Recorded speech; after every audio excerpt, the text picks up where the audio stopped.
주시옵소서. 예수님의 이름으로 기도합니다. 아멘. 우리 말씀은 신명기 10장입니다.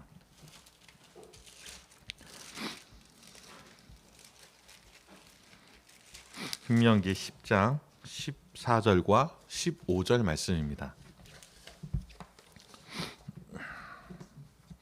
제가 가지고 있는 성경으로는 구약 성경 278면이 되겠습니다.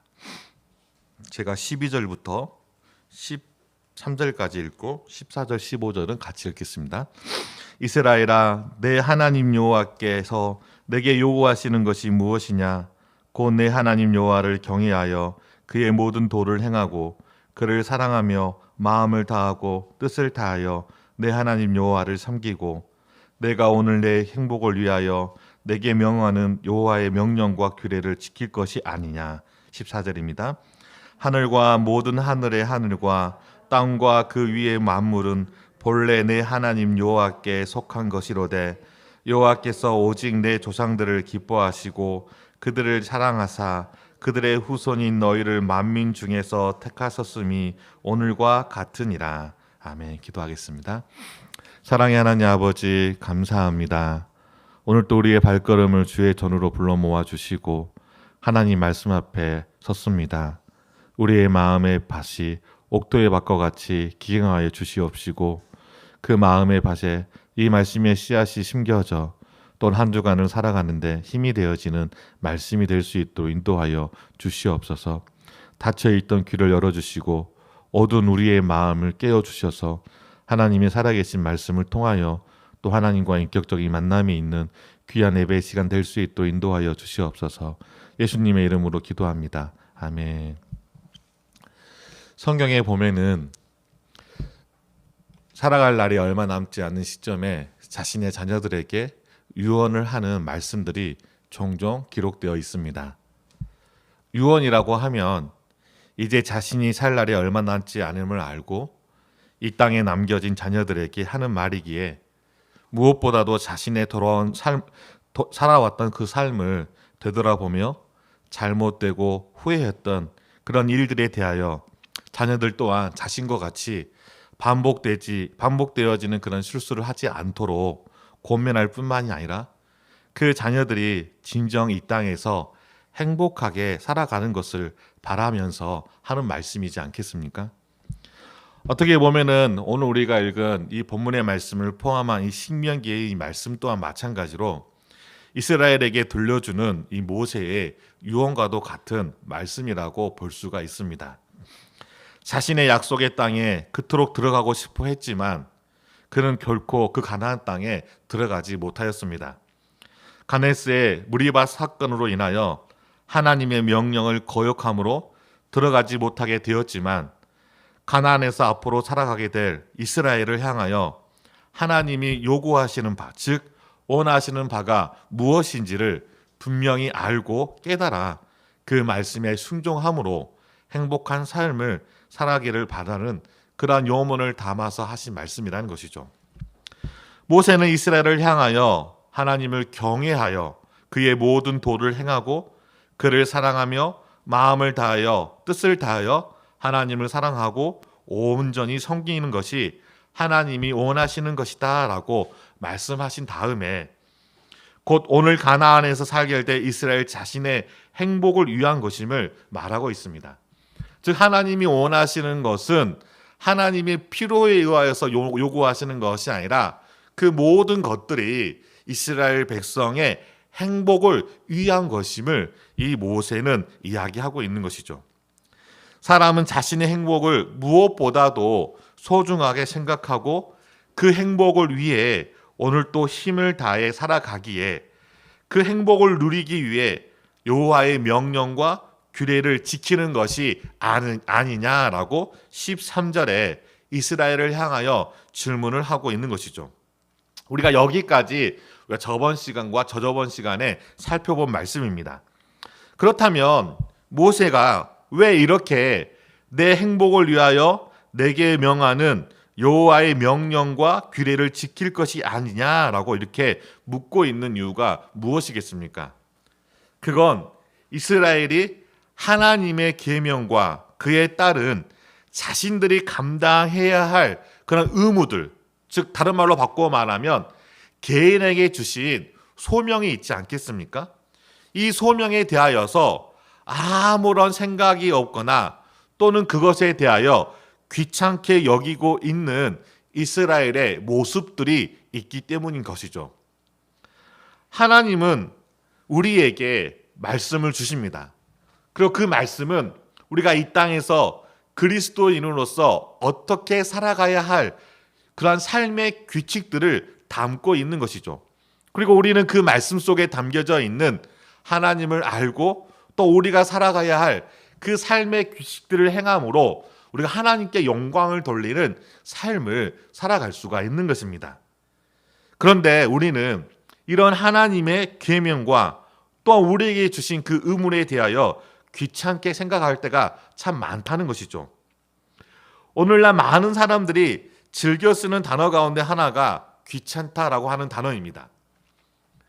우리의 자녀들이 4명이 있는데 사춘기에 접어들면 어떤 일을 시키면 귀찮아요 라고 이렇게 말할 때가 있는데, 이것은 단순히 어린 아이들에게만 해당되어지는 말이 아니고 사춘기에 있는 아이들에게만 해당되어지는 말이 아니고 우리가 살아가면서 귀찮다 하고 하는 그런 말들을 많이 쓰고 있는 것을 볼 수가 있는 것이죠. 이것은 무엇인가를 적극적으로 살아갈 수 있는 우리의 정신의 힘이 결핍되었기 때문인 것입니다. 하나님의 자녀가 말씀의 계명과 자신의 본분에 대하여 귀찮다고 생각되어지는 것은 하나님을 향한 올바르지 않는 태도라는 것을 우리는 분명히 알아야 합니다. 신자의 삶은 하나님이 누구이신지를 분명히 알고 또한 자기가 어떠한 존재인지를 아는 것, 이에 따른 자신의 의무를 충실히 행하며 사는 것이 바로 신자의 삶이라는 것을 우리는 잊지 말아야 합니다. 그런데 우리가 그러한 시간대는 다르지만 죄로 인하여 파괴되어진 세상이라는 그런 공간에 같이 살아가고 있는 것이죠. 그러니까 무엇을 말하는 것입니까? 이스라엘이 살아갔던 그때의 상황과 지금 우리가 살아가는 그때의 상황은 다르게 보일지는 모르지만 그때의 죄로 인한 어그러진 세상이나 지금 우리가 살아가는 세상 또한 마찬가지로 죄로 인하여 어그러진 그런 공간은 같다는 것입니다.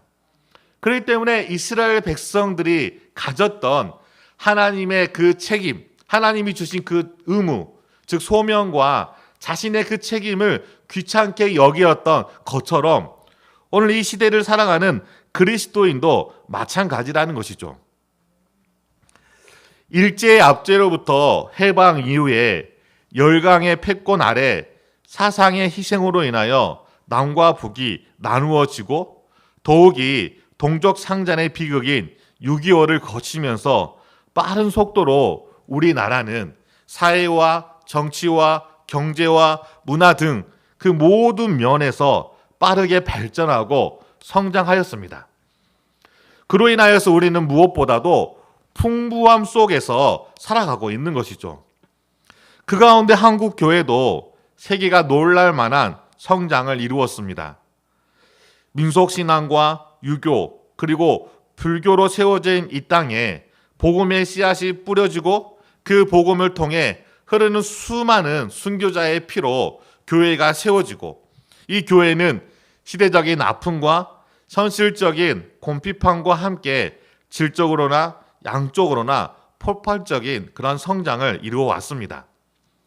거기에는 새벽마다 눈물을 흘리며 기도했던 우리의 수많은 믿음의 선배들이 있었으며 간절함과 또한 불신지옥 예수천당이라는 그러한 담대한 복음의 전파 그리고 그 시대를 뛰어넘는 교육과 문화 거기에 부어진 하나님의 은혜가 있었기 때문에 이렇게 놀라만한 성장을 이룬 것이죠.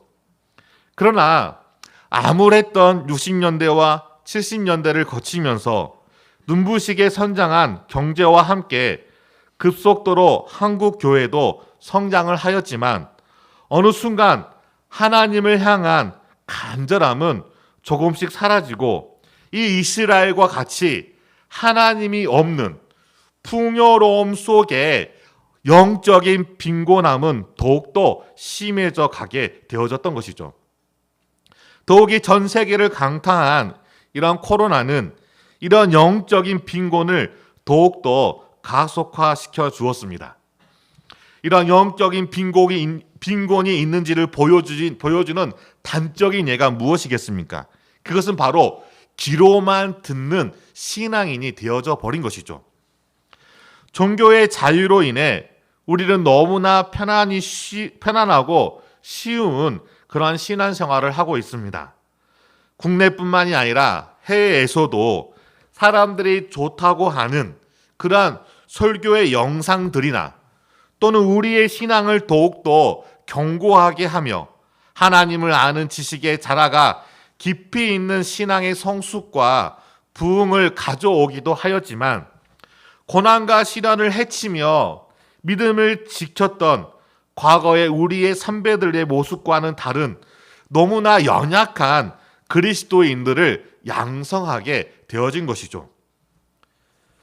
물론 자신의 신앙에 맞으면 믿음의 훈련과 경건에 이르도록 도와주는 좋은 교회를 찾는 것은 중요하지만 그렇게 찾는 교회에서 영적인 성장이 일어나는 것은 또 다른 문제가 되어져 버린 것이죠.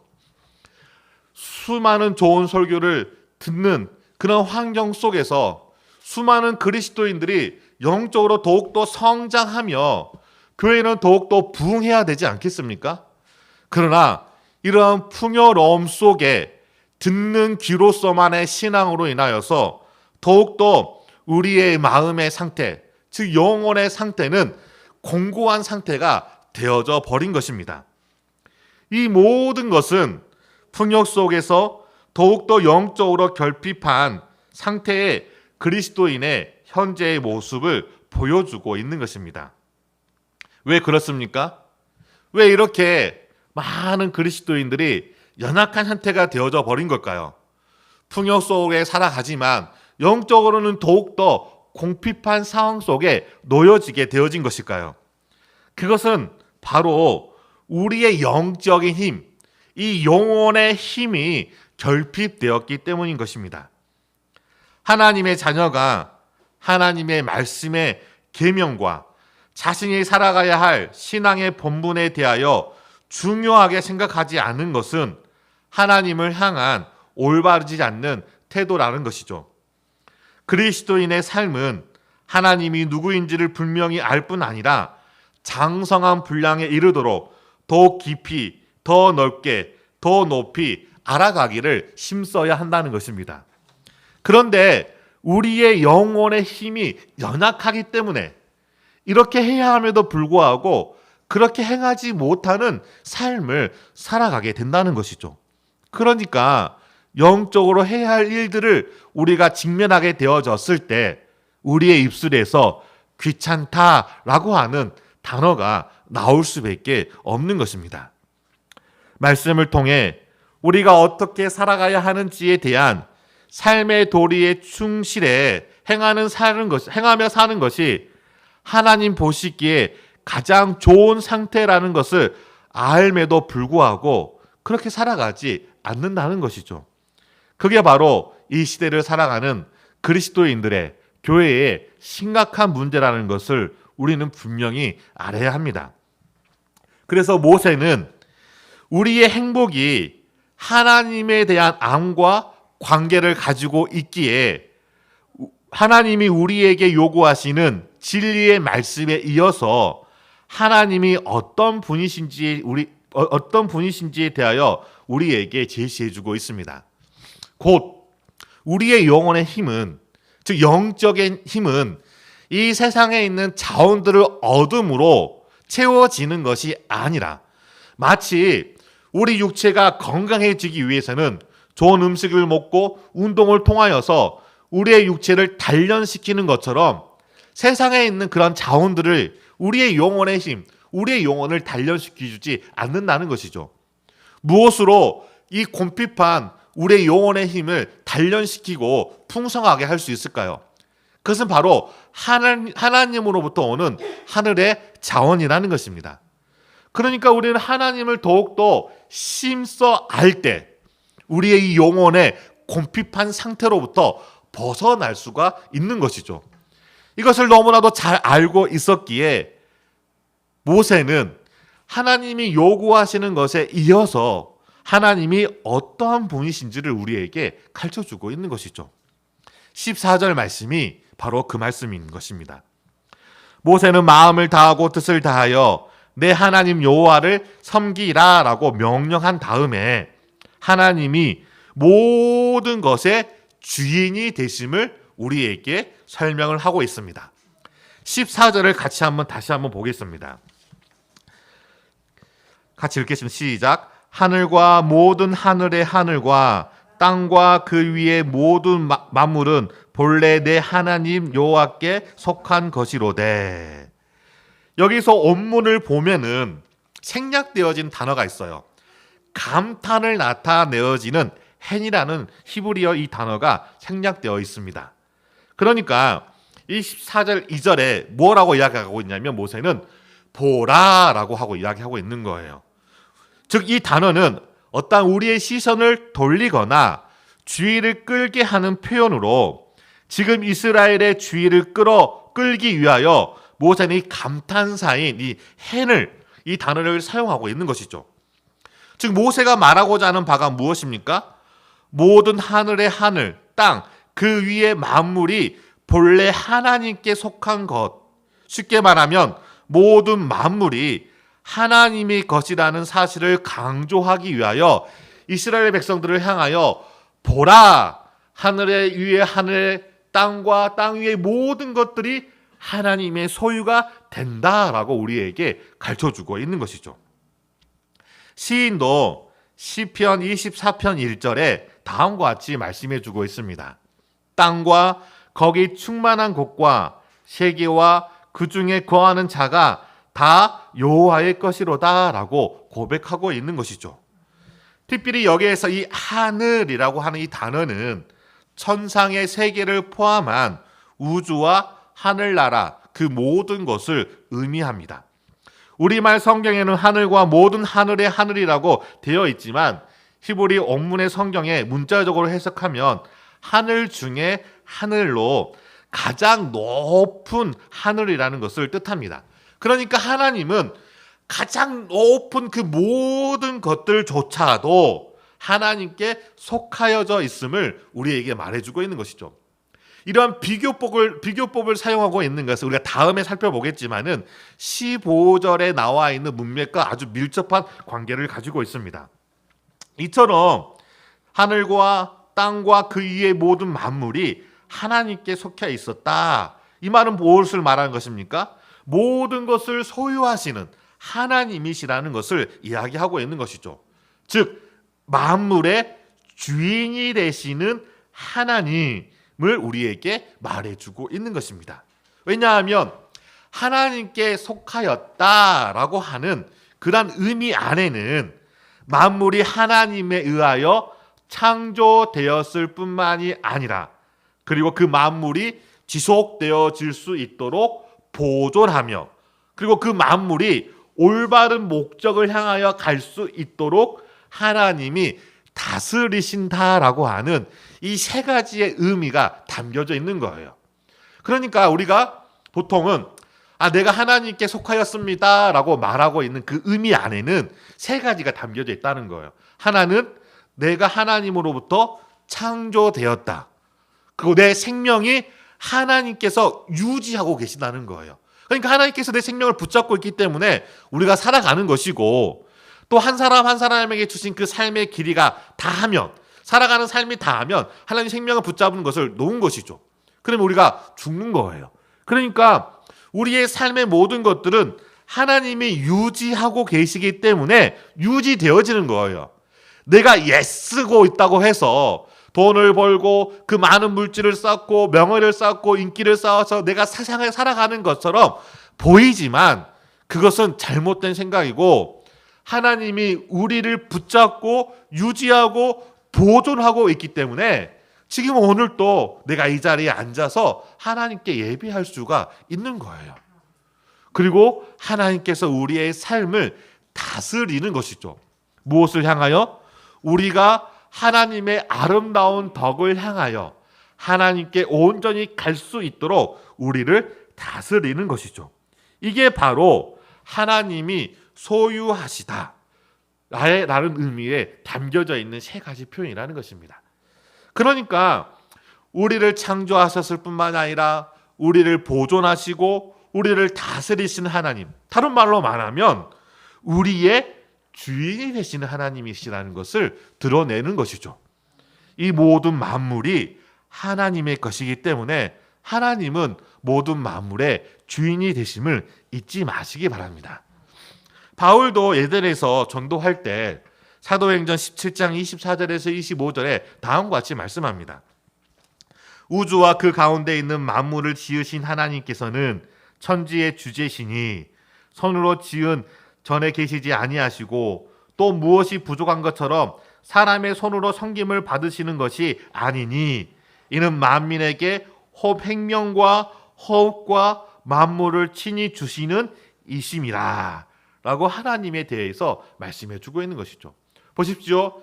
생명과 우리의 호흡조차도 누가 주시는 거예요? 하나님이 주시는 거예요. 왜냐하면 하나님이 이 모든 만물의 주인이 되시기 때문인 것입니다. 이처럼 우리는 그를 힘입어 살며 기동하며 존재하는 것이기에 무엇보다도 만물의 주인이신 하나님 앞에서 내가 어떠한 존재인지 어떠한 위치에 있는지를 아는 것이 매우 중요하다는 것이죠. 이것은 하나님을 우리가 알면 알수록 내 자신이 어떠한 존재인지를 분명히 알 수가 있는 거예요.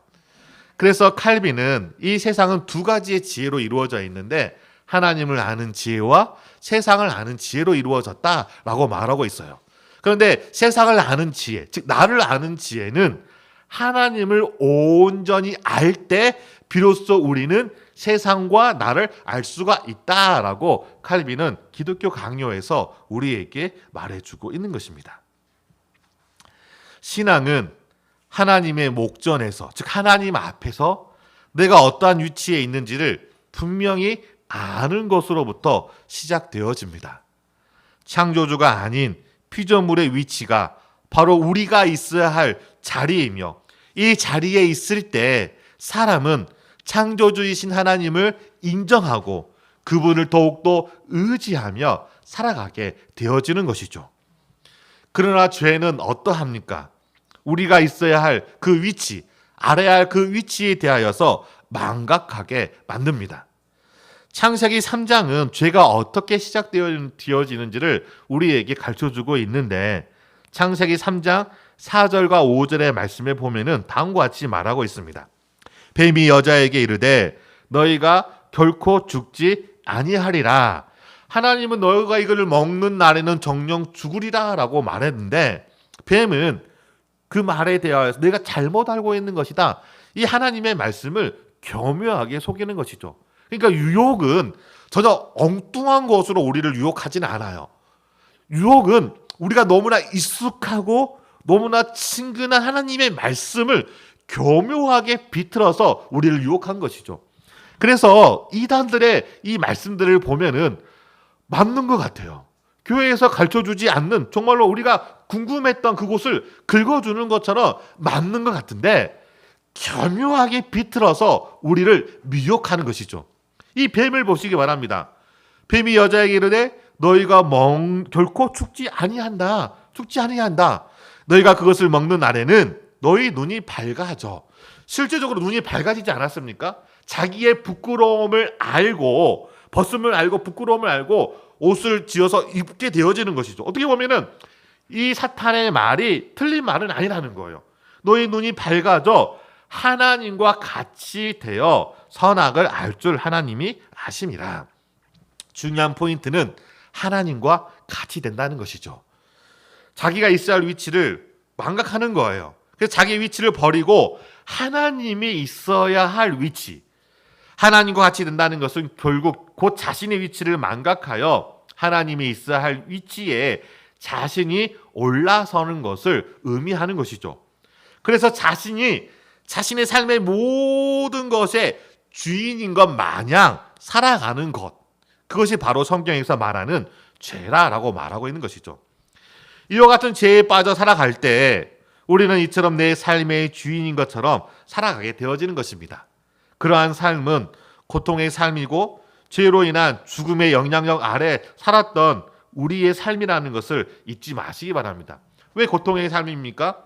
우리는 연약하고 부족하기 때문에 우리가 주인이 된 삶은 부족과 결핍으로 인하여서 고통을 당할 수밖에 없는 삶이라는 것이죠. 그리고 그 죽음을 피할 수 없기 때문에 항상 우리는 그 죽음의 그늘 아래 있는 거예요.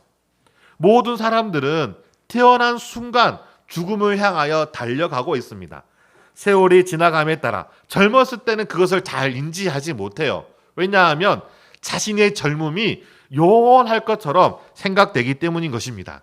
그러나 나이가 들고 이제 노년이 되어지면 그 하루하루가 바로 죽음이 옆에 있구나라고 하는 사실을 인지하게 되어지는 거예요.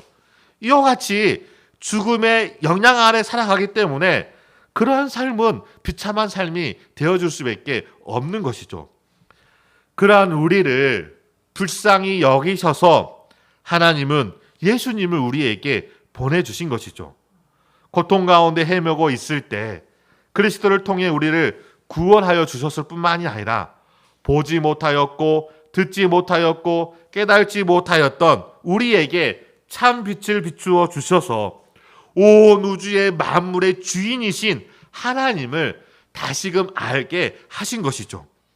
그래서 우리는 이 예수님을 통해 하나님을 나의 주, 나의 하나님이라고 고백할 수 있게 되어진 것이죠. 하나님을 나의 주인으로 하여금 다시 알게 되므로 우리는 잊어버렸던 나의 삶의 목적이 무엇인지를 바로 알게 되어졌고 하나님이 원하시고 하나님이 뜻하신 바를 따라 달려가는 그리스도인이 되어진 것입니다. 따라서 나의 신앙의 첫 출발은 바로 나의 주인이신 하나님을 바로 알고 그분께서 우리에게 주신 삶의 목적대로 사는 그런 성도가 되어지기를 주의 이름으로 축원합니다. 이처럼 모세는 하늘과 땅과 그의 모의 만물이 하나님 여호와께 속한 것, 즉 만물의 주인이 하나님이심을 말씀하신 그 이유는 무엇이겠습니까? 그것은 우리가 내게 명하는 여호와의 명령과 규례를 지키는 것이 나의 행복한 것인가를 설명해 주는 말씀이기 때문인 것이죠. 즉 모세는 하늘들 중에 하늘, 즉 가장 높은 하늘을 나타내는 표현을 쓰는 것은 그렇게 위대하신 하나님께서 가장 약하고 미약한 이스라엘을 택하셨을 뿐만이 아니라 그들을 기뻐하시고 사랑하셨다는 것을 드러내기 위함인 것이죠. 그래서 모세는 먼저 위대하신 하나님께서 우리를 기뻐하셨다라고 말하고 있는 것입니다. 즉 14절에 하나님이 모든 만물의 주인이심을 이야기한 다음에 그 모든 만물의 주인이신 하나님께서 우리를 기뻐하신다라고 15절에 말씀하고 있는 것이죠. 우리 15절 말씀을 다시 한번 읽어보겠습니다. 15절입니다. 여호와께서 오직 내 조상들을 기뻐하시고 그들을 사랑하사 그들의 후손인 너희를 만민 중에서 택하셨음이 오늘과 같으니라. 보십시오. 여호와께서 내 조상들을 기뻐하시고 그들을 사랑하셨다라고 말하고 있습니다. 자, 모세가 말하고 있는 내 조상은 좁은 의미로는 아브라함과 이삭과 야곱을 말하는 것이고 넓은 의미로는 아담을 포함한 하나님의 은혜를 입은 모든 이스라엘의 선조를 가리키고 있는 것입니다. 즉 모세가 말하는 내 조상들이라는 표현은 인간을 향한 하나님의 기쁨과 사랑을 단순히 지금 현재 이스라엘을 뛰어넘어 아브라함 이전 아담에게까지 거슬러 올라가 그들을 기뻐하셨음을 말하고 있는 것이죠. 그러니까 생각을 해보시기 바랍니다. 무한하시고 영원하시고 모든 만물의 주인이신 하나님, 도저히 우리가 같이 할 수 없는 먼지와도 같고 들끓고 같은 그 우리를 향하여 그 위대하신 하나님께서 기뻐하신다는 거예요. 즉 모세는 이와 같은 14절과 15절에 이와 같은 문법적인 이러한 표현을 사용하여서 그만큼 위대하신 하나님이 우리를 향한 관심, 우리를 향한 그 기쁨이 얼마나 큰지를 우리에게 보여주고 있는 것입니다. 그리고 이러한 기쁨은 하나님이 우리를 향한 사랑의 증거라는 것을 말해주고 있는 것이죠. 하나님이 그들을 기뻐하신 것은 그들을 사랑하셨기 때문인 것입니다. 우리는 하나님께서 다른 사람이 아닌 그들을 기뻐하셨는지에 대한 그 이유를 우리는 알 수는 없지만 분명한 것은 그 이스라엘 백성들의 어떤 의로움이나 그들이 가지고 있는 어떠한 장점 때문에 그들을 기뻐하신 것이 아니라는 것은 분명히 알 수가 있습니다. 특별히 이 15절을 보면 기뻐하다, 사랑하다 이 두 단어가 서로 대등하게 사용되어지는 것처럼 보이지만 여기서 이 주 동사는 사랑하다라고 하는 단어입니다. 즉 사랑하기 때문에 그들을 기뻐한다라는 것이죠. 그러니까 이 15절을 통하여서 우리가 하나님이 이스라엘을 기뻐하시는 이유가 그 이스라엘 백성들의 어떠함이 아니라 하나님의 사랑에 있다는 것을 이 모세는 가르쳐주고 있는 거예요. 이 이스라엘 백성들을 사랑하신 하나님께서, 기뻐하신 하나님께서 당연히 예수 그리스도를 통하여서 하나님의 자녀가 된 우리 또한 기뻐하지 않겠습니까? 우리를 기뻐하시는 그 이유도 우리의 그 어떠함이 아니라 바로 하나님의 사랑에 기인하고 있음을 우리는 알아야 한다는 것입니다. 그들을 애굽에서 구원하시고 약속의 땅인 가나안까지 인도하는 그 과정에서 하나님은 감히 경험할 수 없는 기적과도 같은 특별한 사랑을 이스라엘에게 보여주셨습니다.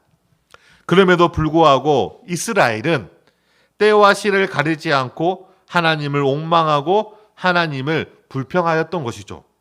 전혀 하나님께서 볼 때 기뻐할 수 없는 행동을 하였음에도 불구하고 하나님은 그들을 기뻐하셨다라고 말하고 있는 이유는 그들의 행동이 아니라 하나님의 사랑에 있음을 우리에게 알려주기 위함인 것입니다. 하나님은 당신 안에 있는 그 넘치는 사랑 때문에 이스라엘을 기뻐하셨던 것이죠. 우리도 마찬가지입니다. 하나님이 우리를 어떻게 사랑하셨습니까? 우리를 사랑하시되 아무런 공로 없이 당신의 아들이신 예수 그리스도를 십자가에 못 박기까지 우리를 사랑하신 것이 아닙니까? 이는 우리가 어떤 선한 부분이 있어서 우리에게 좋은 어떤 장점이 있어서 그러했던 것이 전혀 아니라는 것이죠. 우리는 하나님의 사랑을 받을 만한 아무런 조건이나 자격이 없음에도 불구하고 하나님 안에 있는 그 사랑의 풍성함 때문에 그 사랑에 의하여서 우리는 하나님의 기쁨이 되어지는 존재가 되어진 것입니다. 하나님이 세상을 이처럼 사랑하사 독생자를 주셨으니 이는 그를 믿는 자마다 멸망하지 않고 영생을 얻게 하려 하심이라 라고 요한복음 3장 16절에서 우리에게 말씀해 주고 있는 것이죠. 여러분이 지금까지 살아왔던 여러분의 인생을 되돌아보시기 바랍니다. 하나님의 사랑의 흔적들이 여러분의 삶 곳곳에 기록되어져 있지 않겠습니까? 한번 우리가 연약함 때문에 넘어졌던 그 순간조차도 하나님은 우리를 불쌍히 여기시고 그 사랑으로 우리를 그 지옥과도 같은 곳으로부터 끌어내어서 지금 이 자리에 서게 하신 것이 아니겠습니까? 그 에베네셀의 사랑의 하나님이 있었기 때문에 지금 우리가 이 자리에 있는 것이죠. 따라서 우리는 이와 같은 하나님의 크신 사랑을 기억하고 감사해야 한다는 것입니다. 모세는 이어서 이스라엘 조상들을 기뻐하셨던 그 하나님의 사랑이 그들을 향한 선택으로 나타나셨음을 15절의 마지막에 우리에게 말해주고 있습니다.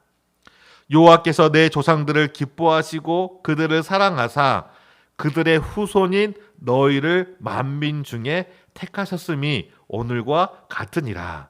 자, 보십시오. 이스라엘이 선택받은 것은 그들을 기뻐하셨던 하나님의 영원한 사랑 때문이었다라고 모세가 말하고 있는 것이죠. 우리가 선택받은 것도 동일합니다. 우리가 선택받아 그리스도를 통해 구원받음은 하나님의 영원한 기쁨 때문이었습니다. 저를 볼 때 왜 하나님이 기뻐하셨는지를 전혀 알 수가 없습니다. 왜냐하면 지금까지 제가 살아왔던 삶, 또한 지금 살아가는 삶을 볼 때 하나님이 만족할 만한, 기뻐할 만한 그런 삶을 살지 못할 때가 참으로 많기 때문인 것이죠. 여러분도 알 수 있지 않겠습니까? 여러분이 어떤 모습을 보고 하나님이 기뻐하시고 택하시고 구원하셨는지 아십니까? 왜 우리가 하나님이 기쁨이 되었는지 우리는 도저히 알 수가 없습니다. 그러나 우리는 그 이유를 알 수 없지만 분명히 알 수 있는 한 가지가 있는데, 그것은 하나님이 나를 그리고 여러분을 기뻐하셨고 사랑하셨다는 것이죠. 그리고 그 사랑 안에서 저와 여러분을 택하시고 당신의 거룩한 백성으로 살게 하셨다는 것입니다. 이러한 것을 우리가 믿어야 한다는 것이죠. 생각해 보시기 바랍니다. 우리가 가게 될 곳이 어떠한 곳인지, 그곳이 천국인지 또는 그것이 지옥인지를 모른 채 살아가다가 결국 형벌을 받아 영원한 그런 죽음 가운데 떨어질 죄인들이었습니다. 그러나 하나님께서는 우리의 그 어떠한 행위나 공로나 그 어떤 그 무엇이 아니라 당신의 사랑 때문에 우리를 기뻐하시고 사랑하셔서 우리 한 사람 한 사람을 선택하신 것이죠. 그렇기 때문에 의미가 없는 우리의 인생에 의미를 가지게 되었고, 가치가 없는 우리의 인생에 가치가 가지게 되어진 것입니다. 세상에 무엇을 얻고 누리고 살아가는 그런 삶에 따라서 우리의 의미와 우리의 인생의 가치가 결정되어지는 것이 아니라 하나님이 사랑하시고 하나님이 기뻐하심에 따라서 우리의 인생의 의미와 우리의 인생의 가치가 결정되어진다는 사실을 잊지 마시기 바랍니다. 그래서 우리는 더욱더 그리스도를 통해 구원의 은혜에 대한 감격을 간직하며 살아가야 합니다. 나를 구원해 주시고 나를 하나님의 자녀 삼아 주신 그 사랑에 감사함으로 항상 그 하나님의 은혜 안에 머물기를 힘써야 한다는 것이죠. 세상에서 가장 좋은 것을 얻고 누리는 것들로 인하여 기뻐하지 말고 먼지와도 같으며 들풀과도 같은 나의 인생이 그리스도를 통해 영원하신 하나님과 관계를 맺고 있다는 사실에 우리는 더욱더 기뻐하며 살아가야 한다는 것입니다. 그리고 잠시 있다가 사라질 들의 풀과 같고 꽃과 같은 세상의 염려와 근심으로 인하여 이와 같은 그 은혜가 사라지지 않도록 우리는 더욱더 은혜를 간절히 사모하며 나아가야 한다는 것입니다. 결론을 맺도록 하겠습니다. 만물의 주인이 되시며 모든 만물의 생명을 주관하시는 선하신 하나님께서 오늘 또 나에게 말씀의 빛을 비추어 우리가 걸어가게 될 그 인생을 바라보기를 원하신다는 것입니다. 아침에 사라지는 안개와 같은 인생을 당신의 영원하신 사랑으로 우리를 기뻐하시는 그 하나님과 그리고 예수 그리스도를 통해 인격적인 관계를 맺고 있다는 사실을 우리는 결코 잊어서는 안 된다는 것이죠. 오늘도 나의 존재가 하나님의 기쁨이 된다는 것에 감사하며 우리 또한 하나님을 기뻐하며 오늘 또 우리에게 말씀하시는 그 하나님의 뜻에 따라 순종함으로 하나님이 원하시는 그런 삶을 살아가시기를 주의 이름으로 소망합니다. 우리 같이 기도하겠습니다. 그렇습니다. 하나님은 모든 만물의 주인이 되십니다. 나의 삶의 주인이 되시고 나의 삶을 인도하시고 나의 삶을 이끄시는 그 하나님을 더욱더 우리가 의지하게 하여 주시옵소서. 하나님이 세상에 잠시 사라질 것에 우리가 목을 메어지는 것이 아니라 영원히 사라지지 아니하는 하나님과 관계 맺음이 우리의 인생의 가치가 되어지고 우리의 존재의 의미가 되어진다는 사실을 분명히 알고 오늘 또 하나님과 영원한 관계 속에서 하나님의 기쁨이 되어지는 삶을 살아갈 수 있기를 하나님께서 은혜 허락해 달라고 우리 같이 말씀을 생각하시면서 하나님께 기도하도록 하겠습니다.